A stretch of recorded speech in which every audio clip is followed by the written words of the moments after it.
One of the reasons I wanted to direct the show was because I really loved Di and Max so much that the characters, like off the page, they jumped out at me as complicated, messy, frustrating, infuriating, making the wrong choices sometimes, and then I just love them.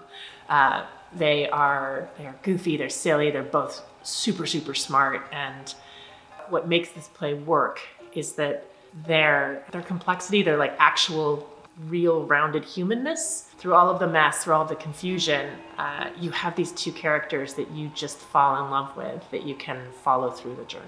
I love the message of this play.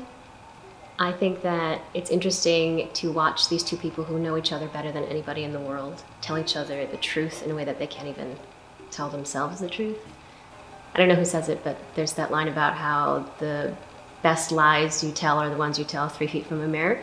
So it's interesting to watch these two people be completely honest with each other in a way they can't be with themselves. Over the course of the play, of course not in chronological order, the characters are sort of dragged through life by their parents' messy, messy relationship to each other, and then by their own relationship to each other that forms outside of the bond of their parents. Through it all, they are the only person that the other has to rely on. And so you really see them form this unit that works to support each other through the world. It has been a very impactful thing to work on because it's given me a chance to look back on when we're younger and how at 38 years old, when Max is there and Di are there, all these things that come from their childhood, from their teenage years, from the years where they're in their 20s, etc., all of that really carries over heavily later on in the script.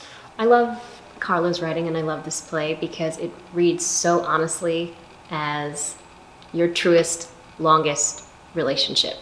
It's brutally honest. They can be brutal with each other, but you absolutely have that person in your life, or I hope you do, that is the one who will punch you in the face and tell you when you're being an idiot and who only wants the best for you. I think everyone should see this play. I think it's a delightful play. I think it has elements that will suit everyone, but I think in particular, if you have a best friend, if you were ever in love with your best friend, if you've ever thought about your best friend and been confused by how complex that relationship is, bring your best friend to this play. Have an interesting conversation on the way home.